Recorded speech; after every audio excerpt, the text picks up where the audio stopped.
देखो बच्चों, जो तीसरा एकम है उसका पार्ट 1 यानी कि आधा जो पार्ट है वह पार्ट 1 में मैंने आपको इसकी समझौती दी थी। अंतरिक्ष परी सुनीता विलियम्स। सुनीता विलियम्स को अंतरिक्ष परी कहा गया है इस पार्ट में, क्योंकि वह अंतरिक्ष में जाकर सफल होकर वापस आई। बच्चों, अब आगे में हमने उसका जन्म, उसका जो ग्रेजुएशन, उसकी पदवी, उसके माता पिता, उसकी शादी, यहाँ तक हमने पढ़ा था। अब यहाँ हम शुरू करेंगे उसकी जो करियर के बारे में है वह। जून 1998 में सुनीता को नासा के लिए पसंद किया गया। अगस्त 1998 में उन्होंने नासा में प्रशिक्षण यानी कि तालीम प्रारंभ कर दी। कड़े प्रशिक्षण के बाद यानी कि बहुत तालीम है वह बहुत कड़ी थी, बहुत मेहनती थी।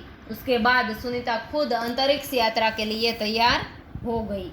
अब इतनी ज़्यादा तालीम लेने के बाद वह नासा में जाने के लिए तैयार हो गई थी। सुनीता बताती है कि अंतरिक्ष स्पेस स्टेशन में ज़िंदगी बिल्कुल आसान नहीं है। वहाँ बहुत ही परेशानी, दिक्कत, मुसीबतों का सामना करना पड़ता है। खाने का कैसी कैसी तकलीफें होती है बच्चों, तो खाने से लेकर नहाने तक यहाँ सब कुछ कठिन है, बहुत मुश्किल है। लौटने में भी मुश्किल होती है। शुरू में तो चलने फिरने में भी दिक्कत होती है, यानी कि मुसीबत का सामना करना पड़ता है। और क्या होता है बच्चों, तो हड्डियाँ कमज़ोर हो जाती है, हमारी जो हड्डियाँ होती है वह। फिर दिमाग है वह तैयार होने में बहुत समय लगता है। और सुनीता ने खुद को अंतरिक्ष प्रशिक्षण लेकर यह सब के लिए तैयार, अपने शरीर को तैयार कर दिया था। वैज्ञानिक तकनीकी के भरे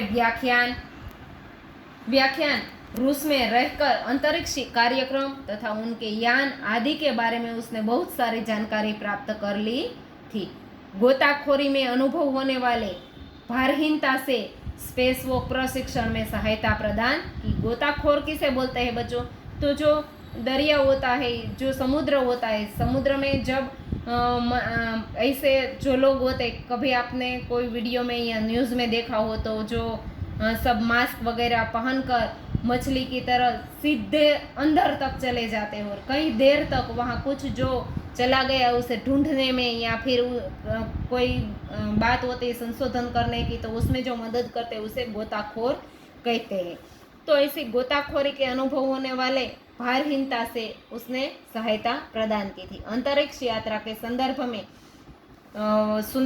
सुनीता विलियम्स है, उसने बहुत सी वैज्ञानिक जानकारियाँ और मुसीबतों के बारे में जानकारी प्राप्त कर ली थी। अंतरिक्ष के संभवित खतरों से, जो वहाँ खतरे होते हैं, मुश्किलें होती है, वहाँ उससे खेलने के लिए वह पूर्णतः तैयार हो चुकी थी। क्योंकि जब कोई ऐसी मुसीबत आती है तो जब हमें पता नहीं होता तो हम डर जाते हैं, लेकिन सुनीता है वह इन सब के बारे में पूर्णतः तैयार हो चुकी थी। सुनीता है वह पूरी तैयारी के लिए 9 दिन पानी के अंदर भी रही थी। बच्चों, कितने दिन? 9 दिन पानी के अंदर रही थी। और ऐसे प्रशिक्षण खत्म होने में करीब उसे 8 साल लगे। कितने बच्चों? 8 साल तक उसने ऐसे प्रयास किए नासा में जाने के लिए।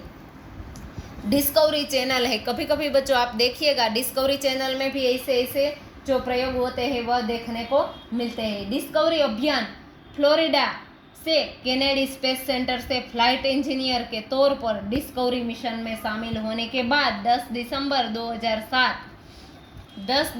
2007 अटलांटिस अंतरिक्ष यान से सुनीता स्पेस स्टेशन पहुंची। कब पहुंची? 10 दिसंबर 2007 को वह स्पेस स्टेशन में पहुंची। 17 दिसंबर को अंतरिक्ष में चहलकदमी की, यानी कि 17 दिसंबर को उसने वहाँ नीचे चलकर प्रयास किया। पृथ्वी से 360 किलोमीटर की दूरी पर, कितनी दूरी पर? पृथ्वी से 360 किलोमीटर की दूरी पर कक्षा में स्थित अंतर्राष्ट्रीय अंतरिक्ष स्टेशन की गति कितनी थी? गति यानी कि स्पीड प्रति घंटे 27,744 किलोमीटर थी। 27,744 किलोमीटर प्रति घंटे इतना जो स्पेस यान है वह अंतर काटता था। यह अड्डा प्रतिदिन पृथ्वी के 15.7 चक्कर काटता था। अर्थात सुनीता ने पृथ्वी के 2967 चक्कर अपने अंतरिक्ष प्रवास में लगाए। पृथ्वी के इतने चक्कर लगाए बच्चों स्पेस यान में, 2967। इस अभियान में सुनीता ने 19 घंटे 17 मिनट तक स्पेस वॉक करके अंतरिक्ष में एक अपना अलग रिकॉर्ड बनाया। कितने? 29 घंटे और 17 मिनट तक वहाँ स्पेस में वॉक किया। इससे पहले अप्रैल माह में 4 घंटे और 24 मिनट, अप्रैल माह में 4 घंटे और 24 मिनट में मैराथन जीतने वाली पहली अंतरिक्ष यात्री सुनीता विलियम्स बन चुकी है। अंतरिक्ष में बोस्टन मैराथन में 4.5 घंटे में 42 किलोमीटर का सफ़र काटने वाली प्रथम महिला अंतरिक्ष यात्री सुनीता ने अंतरिक्ष में 188 दिन और 4 घंटे के शैनॉन ल्यूसिक का रिकॉर्ड तोड़ा। शैनॉन ल्यूसिक है वह स्पेस में जा चुका था, लेकिन उससे ज़्यादा सुनीता ने उसका जो इतना रिकॉर्ड था उससे तोड़ दिया। सुनीता विलियम्स 6 महीने तक रहने का अनुभव है वहाँ, और वह कहती है कि वहाँ व्यायाम करना बहुत आवश्यक, यानी कि बहुत ज़रूरी है।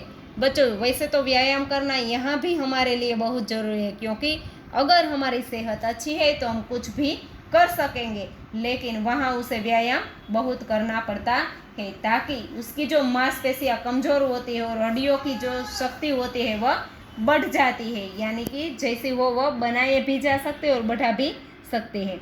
उस शरीर को जो लचीलापन है वह बनाए रखा सकता है व्यायाम से, और साइकिल चलाना, दौड़ना, हवा में तैरना आदि भी व्यायाम करना पड़ता है। अंतरिक्ष में सोना बहुत मुश्किल होता है बच्चों, सो नहीं सकते, रोज डिब्बाबंद भोजन करना पड़ता है, भारहीनता का आभास होता है, शरीर का लचीलापन तीव्र गति से खत्म होता है, मांसपेशियों और हड्डियों में तेज क्षति यानी कि क्षमता जैसी समस्याएं भी हो सकती है, यानी कि जो पूरा शरीर है वह हम जैसा थका थका महसूस करते हैं वैसा होता है। सुनीता ने अंतर्राष्ट्रीय अंतरिक्ष केंद्र में 6 महीने प्रवास के दौरान कई महत्वपूर्ण कार्य किए। इसके अलावा भी उसने कई महत्वपूर्ण कार्य किए बच्चों, रिकॉर्ड तोड़ा, यह सब किया। उसके अलावा जैसे human life science, physical science, पृथ्वी का निरीक्षण, शिक्षा और टेक्नोलॉजी डेमोन्स्ट्रेशन जैसे विषय पर उसने वहाँ काम किया। और इसके अलावा भी सुनीता ने इस दौरान यानी कि 6 महीने के दौरान ब्लड सैंपल, न्यूट्रिशन से संबंधित अनुसंधान कर रहे वैज्ञानिकों तक उसे पहुँचा भी दिया। जो जानकारी वहाँ उसे मिलती गई वह उसे वहाँ तक पहुँचाती गई। तो बच्चों इस तरह सुनीता विलियम्स है उसने स्पेस में कई सारे रिकॉर्ड तोड़े और कई सारे काम भी किए। सुनीता ने कहा कि यहाँ पर सबसे बड़ी बात मुझे यह लगती, कौन सी? कहाँ?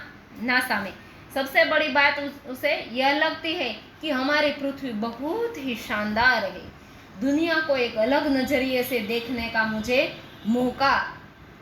का मौका यहाँ अंतर्दृष्टि से मिलती है, क्योंकि वह पृथ्वी के बाहर है और वहाँ से वह पृथ्वी को देखती है।